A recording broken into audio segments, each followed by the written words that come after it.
Assalamualaikum warahmatullahi wabarakatuh. Halo teman-teman, apa kabar semua? Semoga saya jumpai Anda dalam keadaan sehat walafiat. Nah, pada video kali ini saya akan berbagi cerita tentang pengalaman menulis buku. Atau sekaligus juga akan menceritakan tips menulis buku. Nah, ini ada beberapa karya saya yang telah saya siapkan.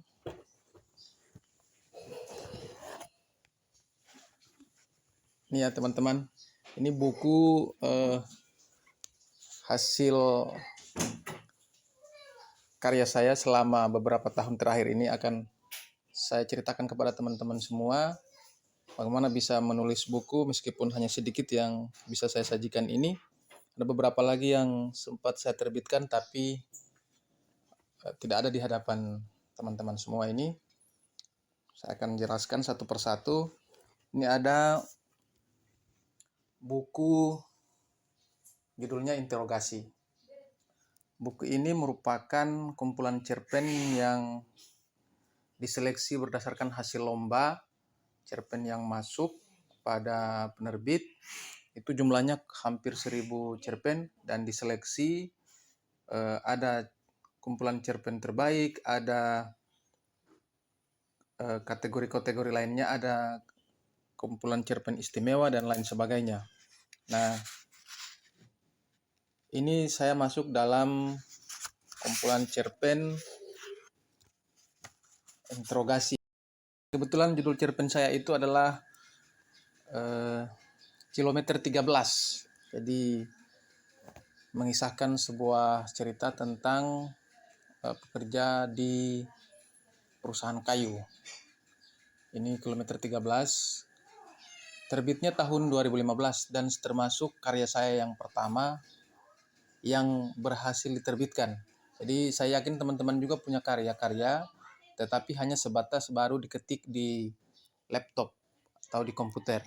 Nah, saya juga demikian, punya karya-karya, tapi hanya sebatas dibuat, lalu di-print, dibaca lagi, tidak sempat diterbitkan. Dan tentu yang namanya diterbitkan itu harus memiliki ISBN. ISBN itu kepanjangannya izin serial book number, atau izin dari buku itu yang dikeluarkan oleh Perpusnas. Ya. Lalu teman-teman, setelah itu saya menulis buku lagi yang berjudul Sampan Tak Bertuan. Jadi ini karya kedua saya. Sampan Tak Bertuan ini juga merupakan cerpen yang saya kirim ke salah satu ajang lomba menulis cerpen, dan ini menjadi cerpen yang dinilai oleh Dewan Juri sebagai cerpen yang mendapat juara 2. Ya, terbit juga tahun 2015. Sampan Tak Bertuan ini merupakan kumpulan cerpen saya dan teman-teman yang kemudian diterbitkan menjadi buku. Tentu cerpen-cerpen ini merupakan cerpen hasil seleksi dalam mengikuti lomba menulis cerpen. Lalu yang ketiga,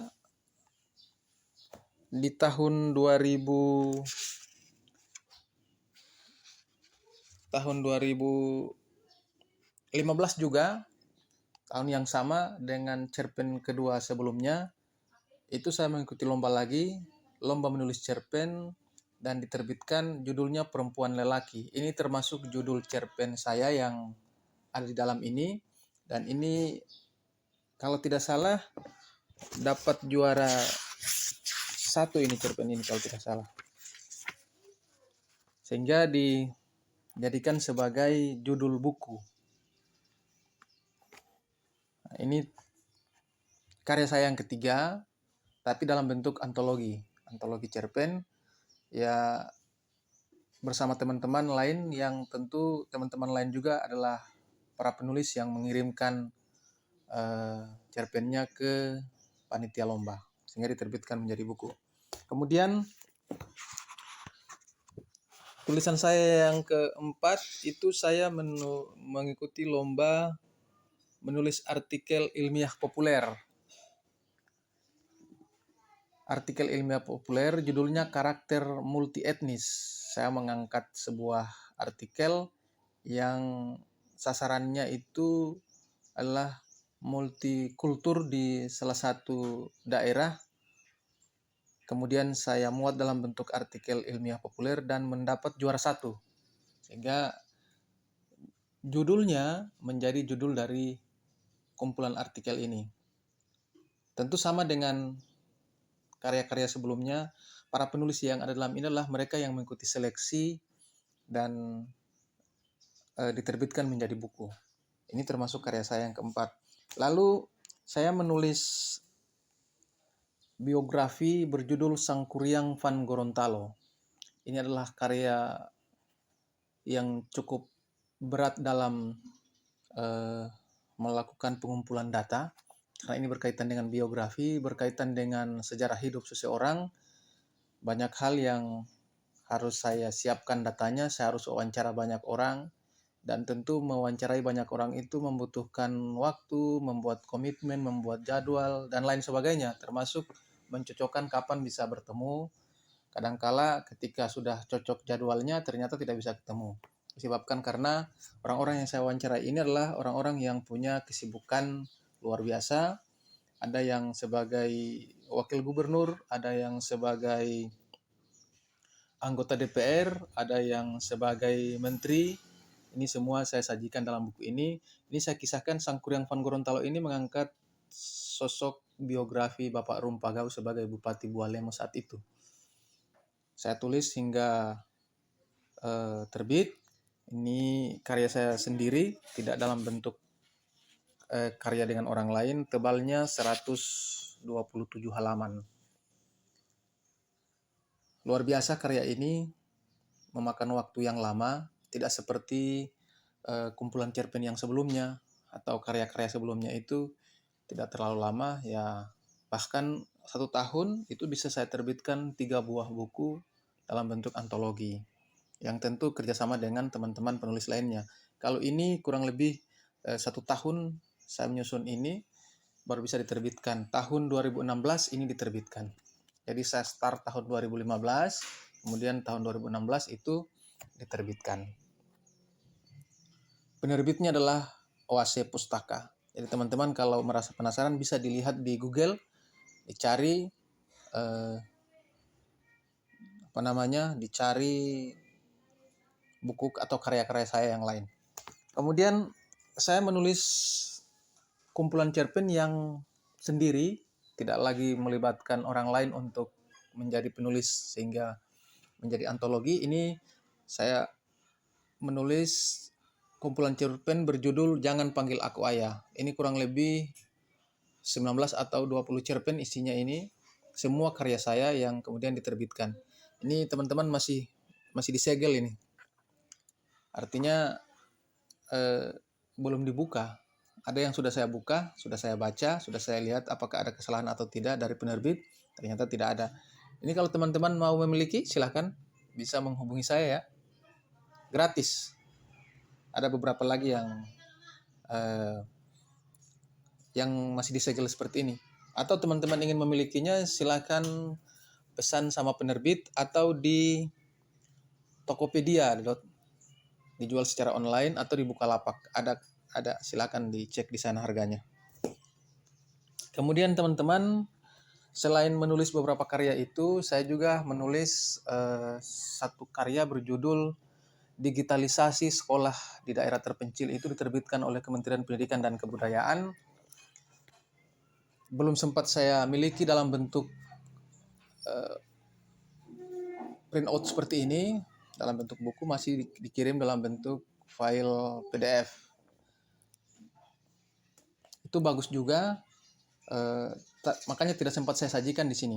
Lalu yang berikut, selain menulis buku, saya juga menjadi editor jurnal. Ini jurnal pertama Bawaslu Provinsi Gorontalo yang diterbitkan tahun 2019. Jurnal ini adalah kumpulan para penulis-penulis yang senang menulis tentang politik, senang menulis tentang hukum, senang menulis tentang pelanggaran pemilu. dibuat dalam bentuk jurnal, kebetulan saya sebagai editornya. Lalu di tahun 2020 terbit lagi satu jurnal, jurnal Bawaslu juga, saya sebagai editornya.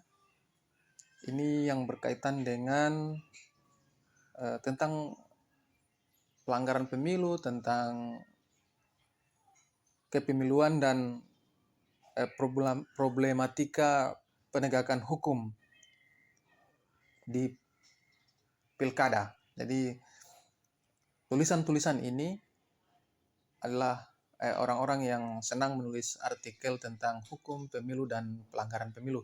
Kurang lebih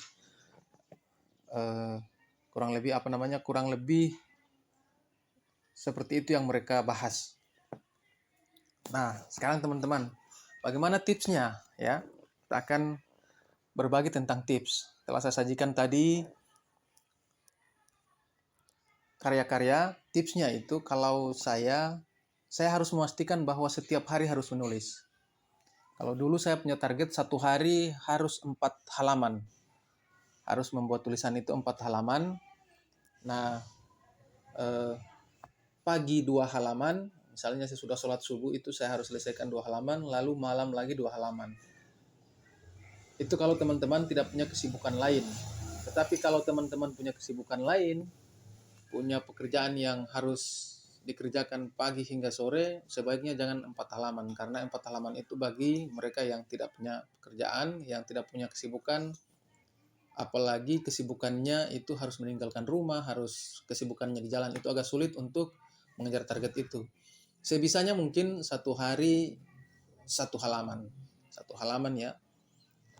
Jadi kalau misalnya pagi tidak sempat, malam 1 halaman. Sehingga kalau 30 hari itu 30 halaman. Di beberapa penerbit itu memberikan syarat minimal 100 halaman itu sudah bisa diterbitkan. Nah, teman-teman yang mau membuat tulisan apa saja, mau berbagi cerita, mau menulis cerpen, menulis puisi, menulis artikel ilmiah populer, menulis karya tulis ilmiah, dan lain sebagainya, itu kalau target 100 halaman berarti kurang lebih 3 bulan, ya 3 bulan 90 hari ya.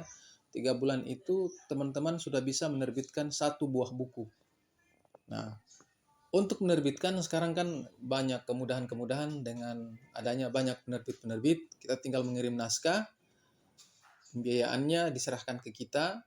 Apakah kita hanya membiayai editornya dan membiayai penerbitannya saja, atau sampai pada pembiayaan layout dan desain cover misalnya. Dan biayanya cukup murah, tidak terlalu mahal. Kalau penerbit yang biasa saya berlangganan itu membayar jasa mereka 500.000 misalnya, itu dengan bonus buku 10 buah buku. Itu saya kira lumayan